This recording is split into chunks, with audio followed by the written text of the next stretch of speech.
All right, so we're back, part two of Culture Study, reviewing Ikon's Return album. And we finished off last episode with the song Jerk and a really good discussion about society's views on stuff like forgiveness and accountability. But we transition over to song number 5. And Gio, what'd you think about this song? This one's gonna be. This is a big one, dude. Because I was not expecting this. I saw the title, "Best Friend," and there's like certain many interpretations of what that could be, without listening to the lyrics. And oh boy, did this one hit home! It hit me Bi's entire verse was speaking to me, man. I was like, I have to pause the song. I need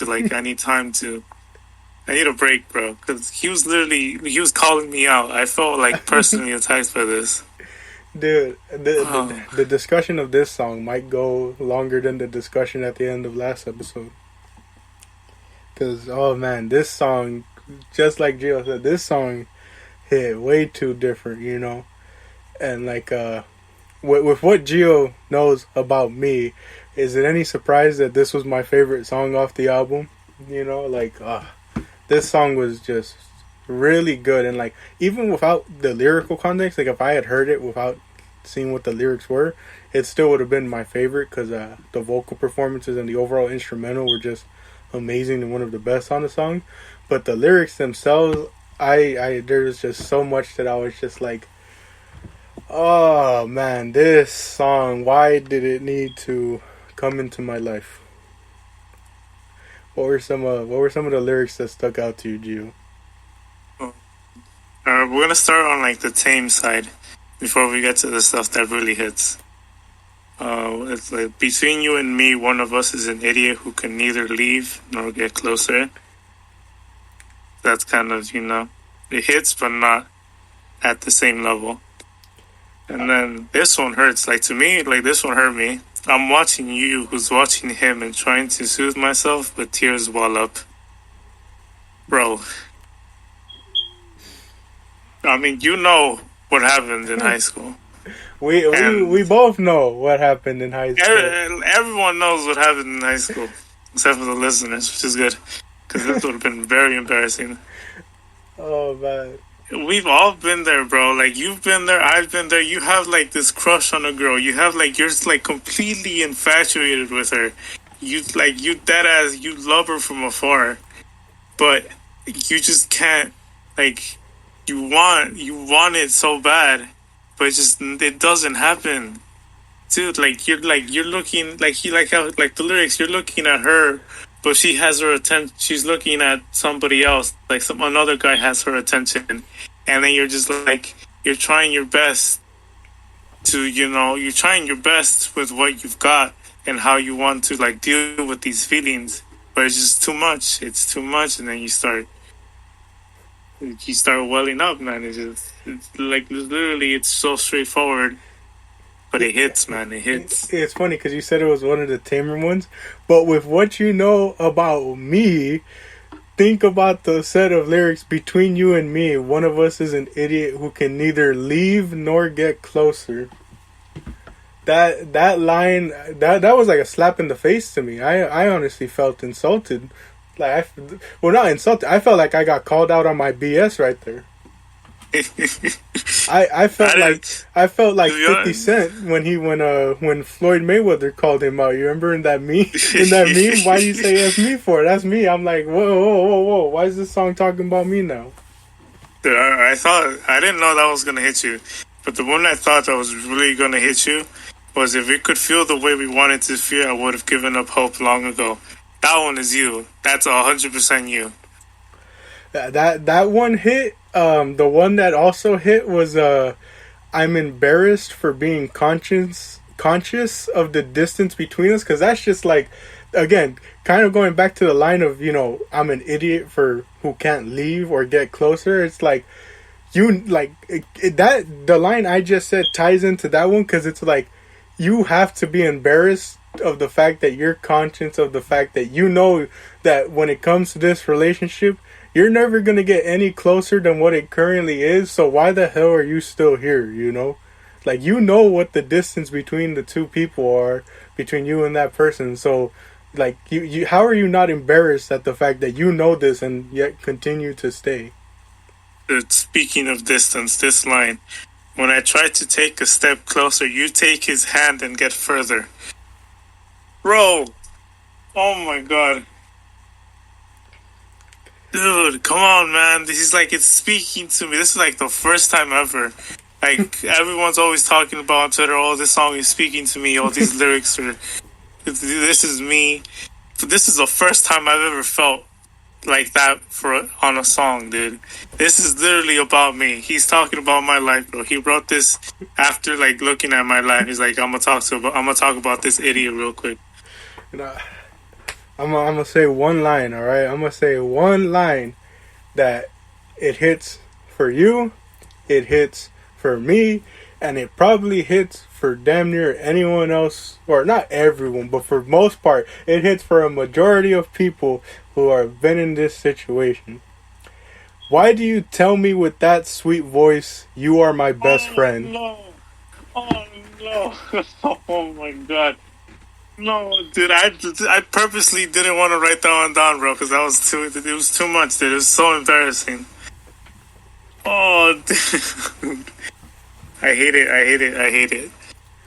That line, man. I read, dude. I got through most of these songs today because I was supposed to get through them on Friday. I forgot what I ended up doing on Friday, and then I was like, okay, I'll do it on Saturday. But then I ended up having a ton of plans yesterday, including watching the Dragon Ball movie. So I watched the majority of them today after I finished up my usual morning routine.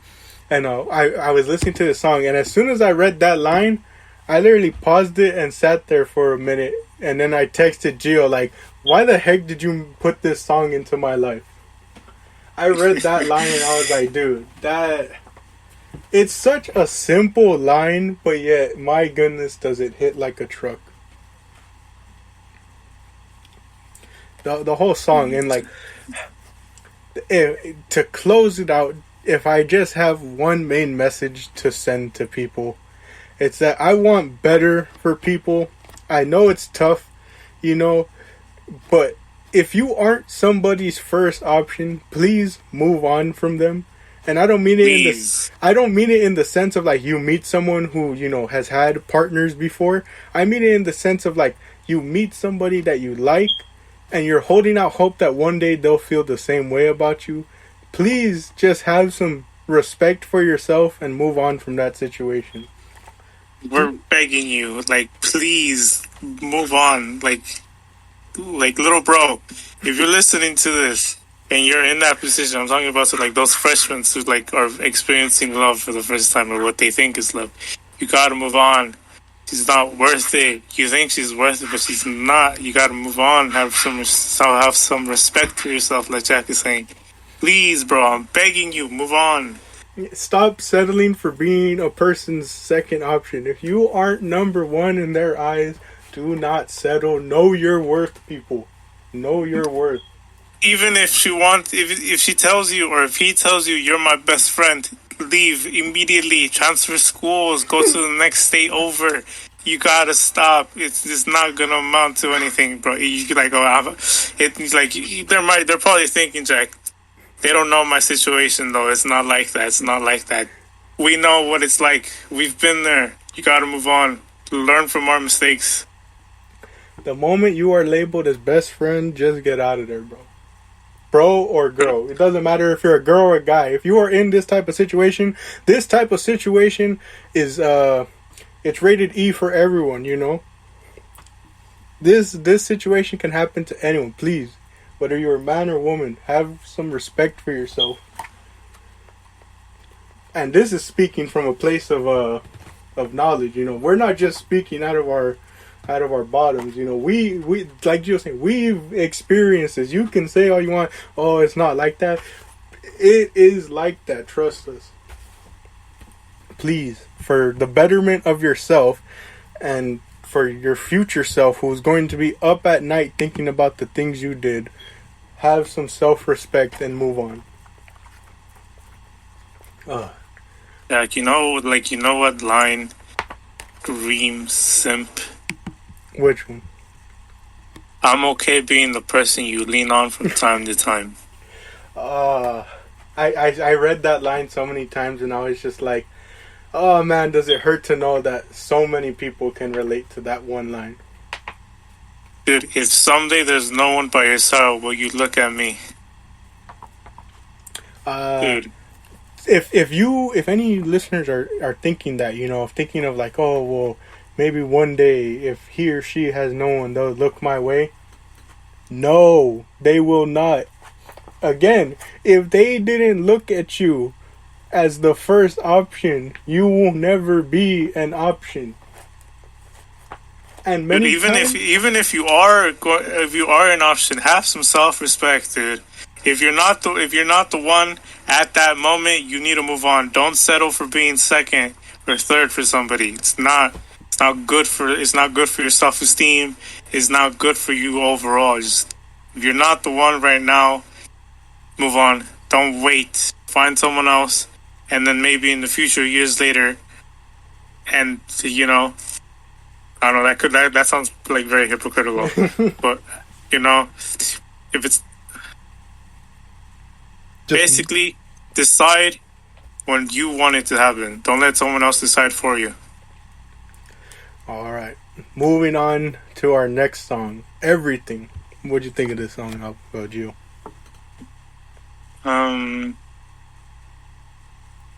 It's like, for the most part, like the majority of these songs are good songs. I think. How do I put it? Jack, you go first, because let me get my thoughts together.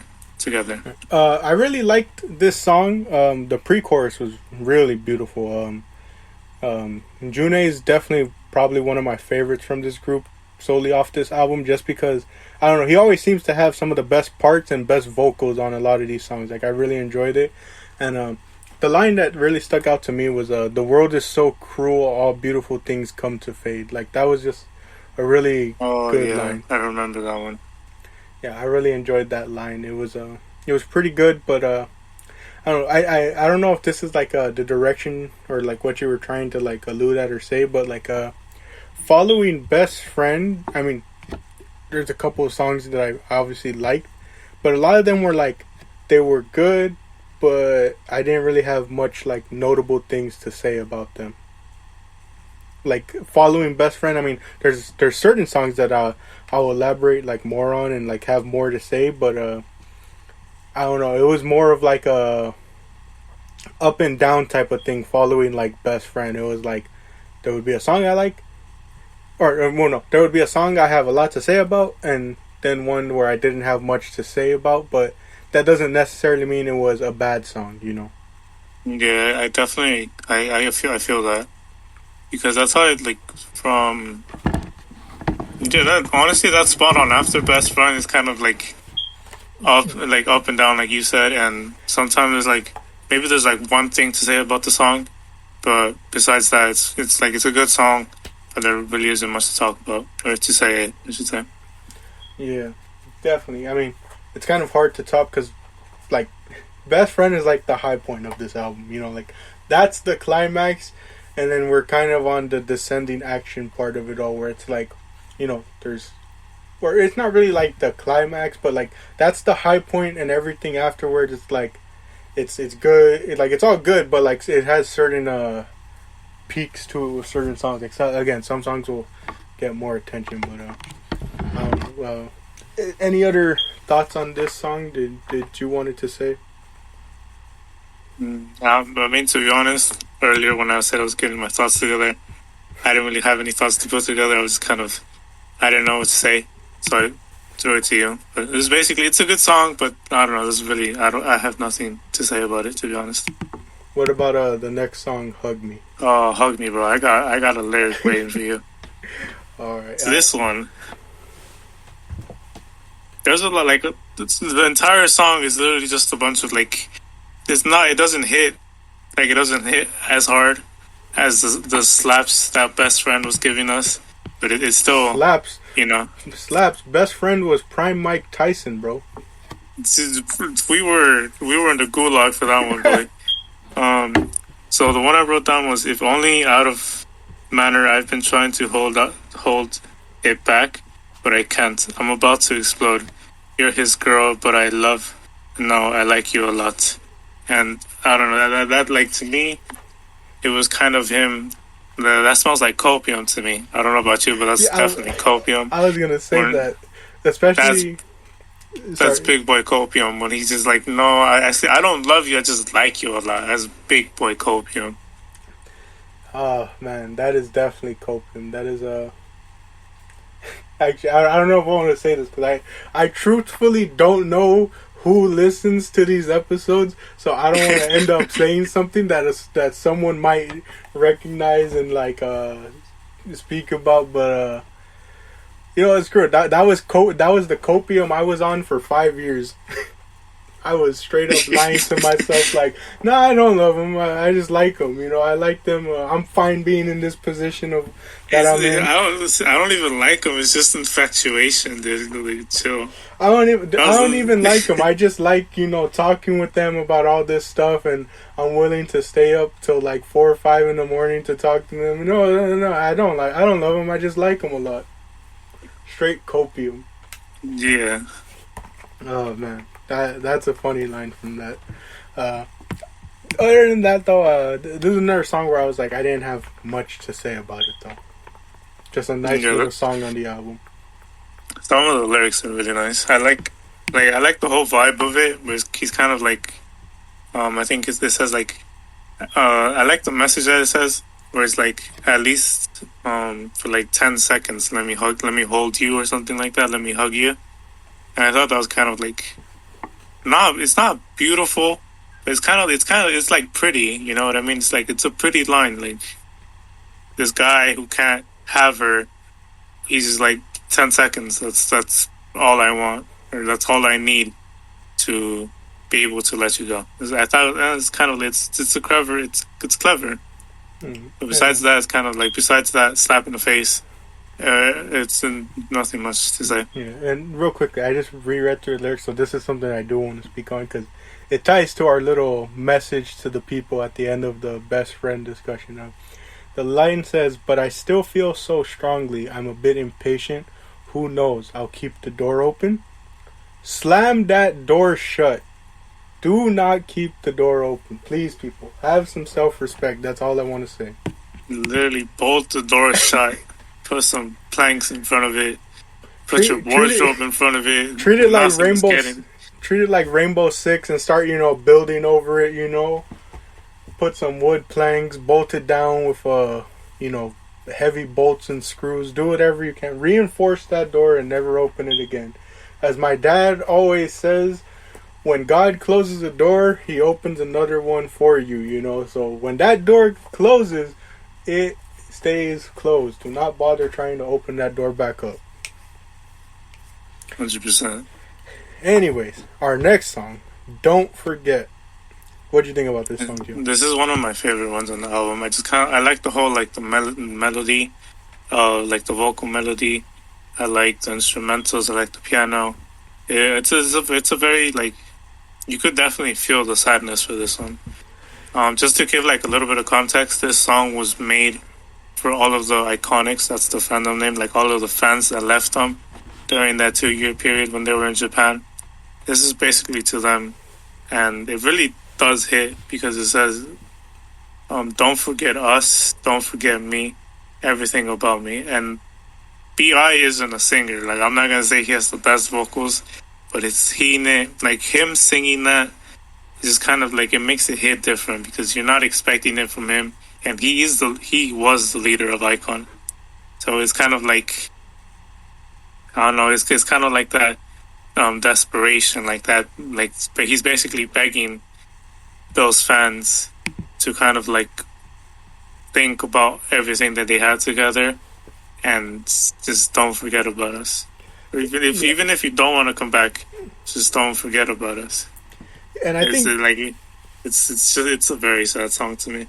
And I think, I again, similar to you, I really kind of liked it. I don't know what it was. It felt like I heard it before, but I never have. Like that was a weird thing. Maybe I heard it like in the background, like of a video or something. But I didn't feel it. But like I really liked it. But what added the whole new layer to me, because I didn't know about that. Like that was the meaning behind the song.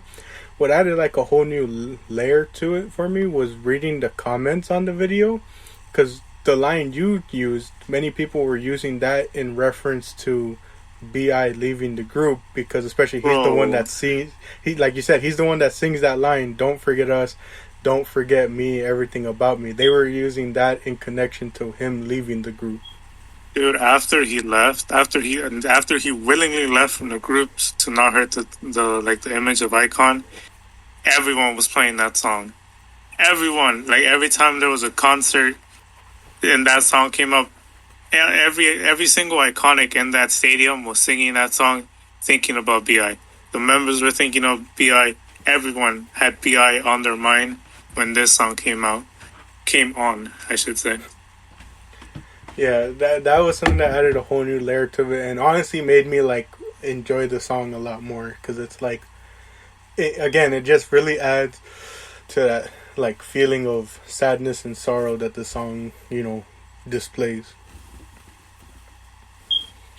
And then we end up doing a complete like 180, because the next song, it's funny, I heard this song literally like a couple hours ago, and I forgot how they were pronouncing the name. Sinosija. This one was very hype and had like, I don't you know how Dom in the K-pop episode he's talking about like trying to figure out when you would listen to this. I'm a big guy like that, where like I'm a guy like that when I hear a song, I try and picture the setting, but not like how he was describing, like, oh, well, what would the occasion be that I listen to this, like working out, driving, whatever. Like I picture a setting for the song, and this one gave me like big movie car chase scene type feel to it. Yeah, to be honest with you, this is my least favorite song in the album. It's just like my least favorite song from them specifically. Like if I'm actually honest, this is my least favorite song in everything that I've heard in K-pop. And like, to be honest, when I was looking at the lyrics, I was trying so hard to pay attention to it. I don't like it. I don't like it. It's just like, it's sure it's a banger. Like it's, I can't say anything positive about it. I just don't like it. It's like I'm not sure. Like, dude, listeners, if like any iconics are listening to this, if you somehow found this podcast and skipped ahead to this very moment, I love Ikon. I watched Ikon TV. I love Bi. I love all of the members. I just don't like this song. So don't start hating on me because I said I don't like it. Because I know deep down you don't like it either. I'm clipping this for TikTok and YouTube Shorts, except I'm not including your explanation of of the fact that like don't come hating on me. I'm gonna exclude that just to see what people say. I think I did that for one of them. I forgot. It might have been like obviously during. Oh, it was of course including the part where Dom was talking about Stray Kids Maniac. I didn't include a lot of why Dom didn't like it. I just included the part where he called it the Discord moderators, and it was just so funny to think about. Like people saw that and probably were just like, out of all the things this guy could have compared it to, but at least you have a slight reasoning to it. Dom's was a bit out of pocket with the Discord moderator. Yeah, that came out of left field. I'm still not over it. That and calling the drill cheesy was just that was the highlight of that episode. Was all those arguments were so funny. Moving on to our next song though, "Love Me." What were your thoughts on this one, Gio? I love this song. This is like in contest of my favorite song. No, shouldn't say that. What, like, how do I describe this song? Because it's kind of like, sonically, like, if you don't look at the lyrics, it's a very good song. Like, it has, like, that upbeat, it's kind of like that upbeat, depressed song, you know what I mean? Because it's like, nobody loves me. And you obviously, like, if you know English, you immediately recognize that in, like, the ocean of Korean. And they kind of, like, you don't know how to interpret it because, like, the song is very upbeat. but then he says that nobody loves him, and you kind of start like wondering what the true meaning of it is. And knowing Ikon, this is kind of like from a fan perspective. There's a running joke in Ikon that they always say that they're very lonely and they really want a girlfriend. And it kind of like it adds like a layer of humor to it, because it's like they're not like there's like speaking personally that nobody loves them, but like nobody wants to love them, and it's just hilarious to me. Yeah, and it's funny because the first line was "Do you not love me because I'm short?" And like I started laughing, but then as the lyrics followed, I started realizing like what the meaning of the song was, and I was like, okay, it's funny to start the song off like that, but it also added to what I was like getting from the song, because dude, you know what makes that line even funnier? Huh? The member who sings that is the shortest one in Ikon, and they're always bullying him because he's short. Dude. Yeah, but that's funny. It's funny because when I opened the album up on Apple Music, the description for the album, like all it says is like they're discussing real life insecurities, and so it's like when I see the lines, "Do you not love me because I'm short?" or "Am I not good looking enough?" I think it kind of hammered home that message, and like I think the one that really like hammers home why I love about this song the most is like the line, "You don't even know what kind of person I am." So it's like it really hits close with that fact of like so many times people get judged before people even know like the person's character. They're judged off of the little things in appearance rather than their actual stuff like personality and interests.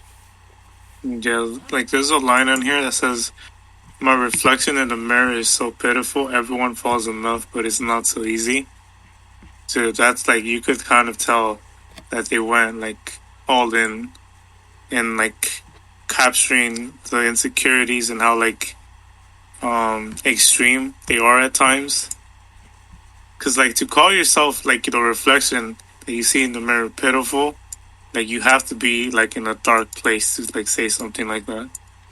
Oh, I can relate to that, yeah, for sure. Come on, Jack. See, here's the thing.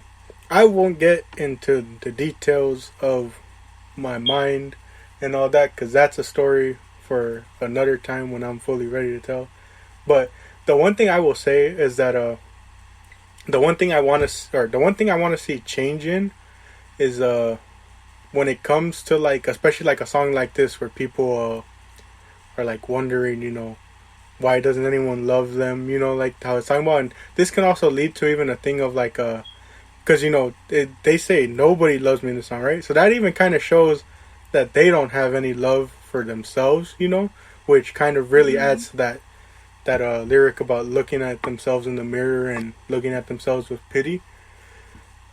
A lot of times, or like the thing I was saying that I want to see changes is that a lot of times when people hear about situations like that and people going through stuff like that, they immediately assume it's about the physical, which really ties into the song because they're talking about their stuff like their height, their looks, and the fact that no one wants to actually look at the character that they have. A lot of times when someone's in like a mindset like that, like how you said they're in like a really dark place to look at themselves in the mirror and look at themselves so pitifully, people assume it's because of the physical, but like even some of the most like if you want to put like quotes around it, like conventionally or like people that are deemed attractive, even like that, those people can also still look at themselves in the mirror and look at themselves pitifully because of other aspects. It's not just a physical matter. It's physical. It can be physical, it can be mental, it can be emotional. There's all these things that can cause someone to not have any type of self-love for themselves. Yeah, it's kind of like in some, like when it's really bad, like very extreme, it's like they don't even see themselves in the mirror. They just see like, I guess this is kind of like hyperbole, but like they see their like inner thoughts like they see like that demon inside of them, or like whatever's like haunting them. That's what they see in the mirror. Not like literally like they don't even see themselves anymore, because like their mind is so like far gone that all they see when they look in the mirror is like that monster that they think they are, I guess, if you will. But those are like very extreme cases. I'm not saying that's you or to the majority of people. It's just kind of like that's like if that has happened, and it's actually it's very crazy to think about. Yeah, another example I can give that it's like how you said, like it's not as extreme, but it's definitely something you see a lot of. How many times have we seen people like they post or record, whether it's on TikTok, Instagram, Twitter, whatever, they show themselves, they're really fit, some of them are really well built, and all that.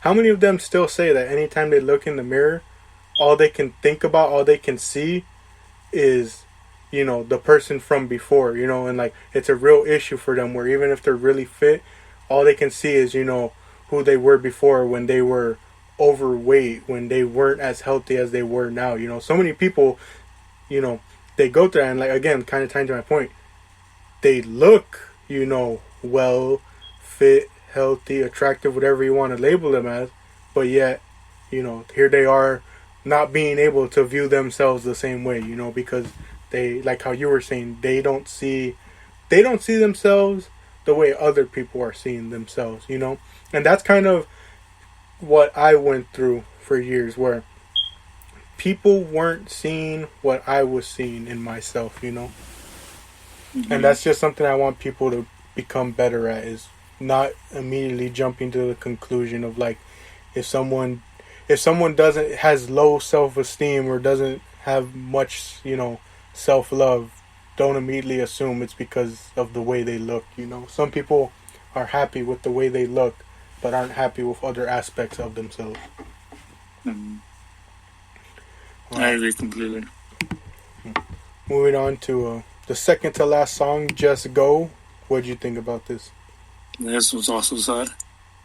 Yeah, this because is it's like, I don't know, it's just like it's like that moment of realization that I guess like to keep it like in tone with the song, it's like the person that you love wants to be with somebody else, and then you're just kind of like, you realize it and you're telling them to just go, Yeah. And you brought it up earlier, but like this is one of those songs that just really does well. Like the vocal performance really does a really good job of driving home like that heart-wrenching sorrow of this song. Like it does a real good it does a real good job of expressing those emotions sonically, through their voices.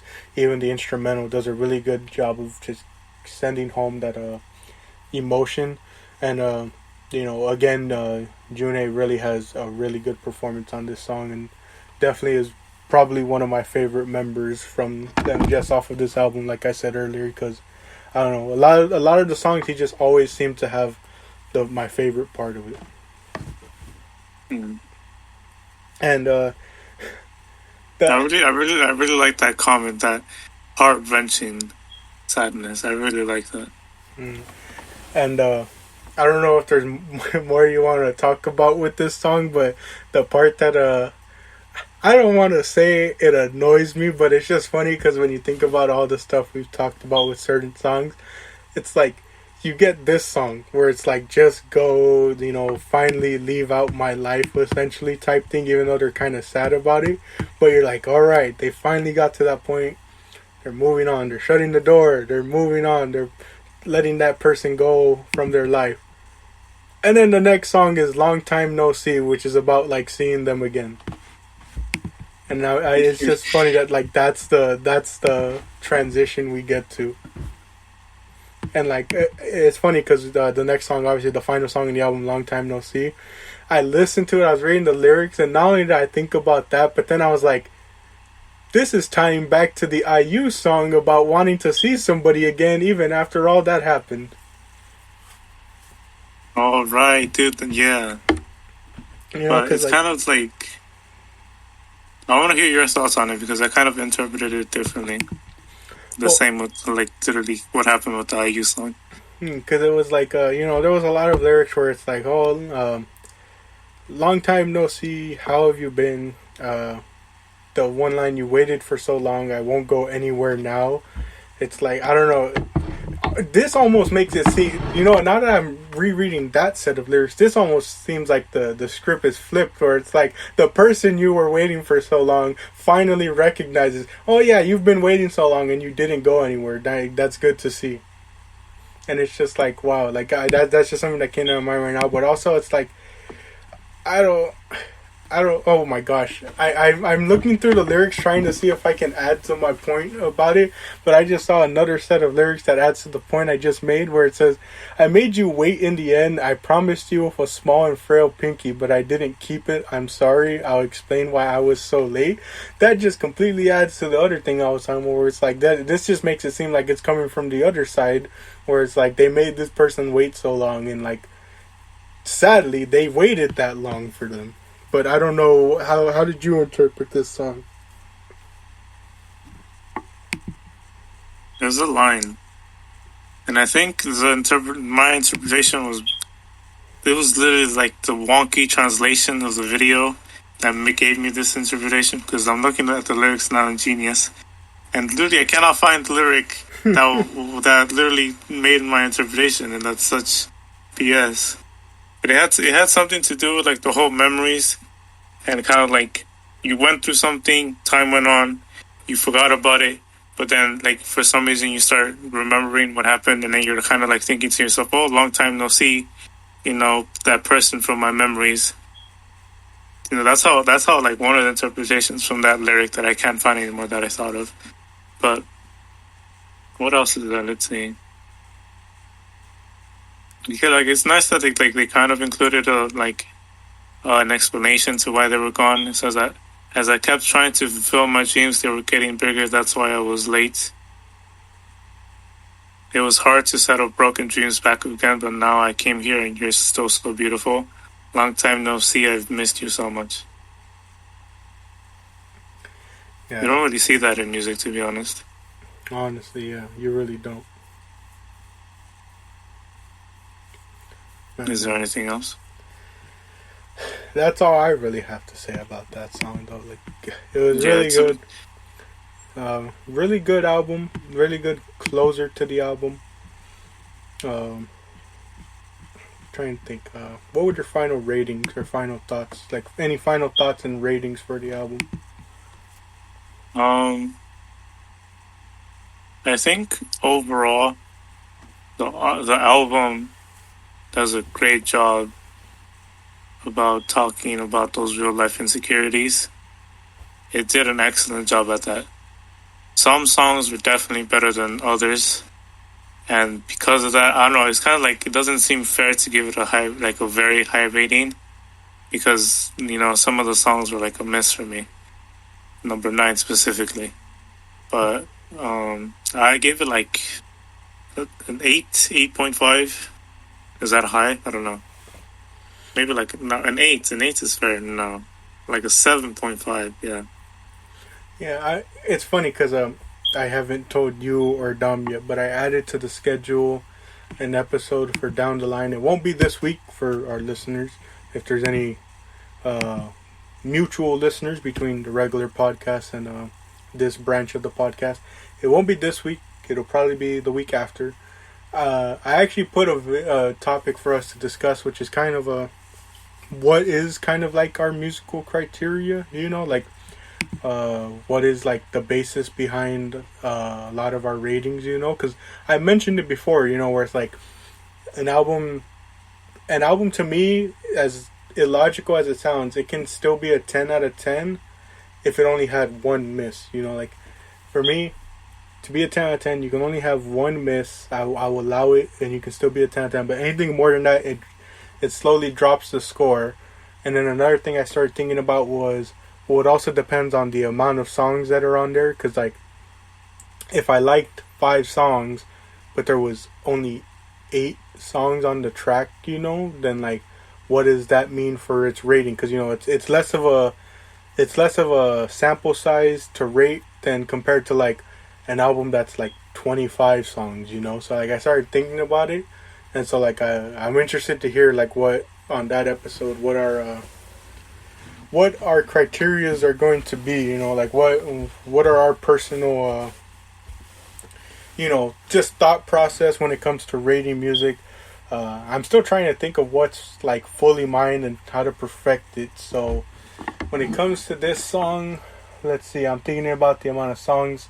Okay, I liked for the most part most of the songs, but I'm also thinking of the fact of what songs did I add to my playlist, because that's another thing that just it's a whole rabbit hole to go down into. But there's sometimes like I like a song, but not enough to add it to my playlist. So I'm also thinking of that. I think I'm going to go just. I'll match you. I'll go 7.5 because as I started thinking about it, 7 to me might be a bit too low because that just makes it seem like it's closer to a 6.5 than it is to like making it seem like a good album. Even though 7 out of 10 is still good, I'll go 7.5 to be generous. I feel like that music criteria thing is going to be very interesting to talk about.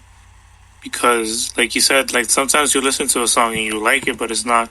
You don't think it's worthy of being in your playlist, and that's me.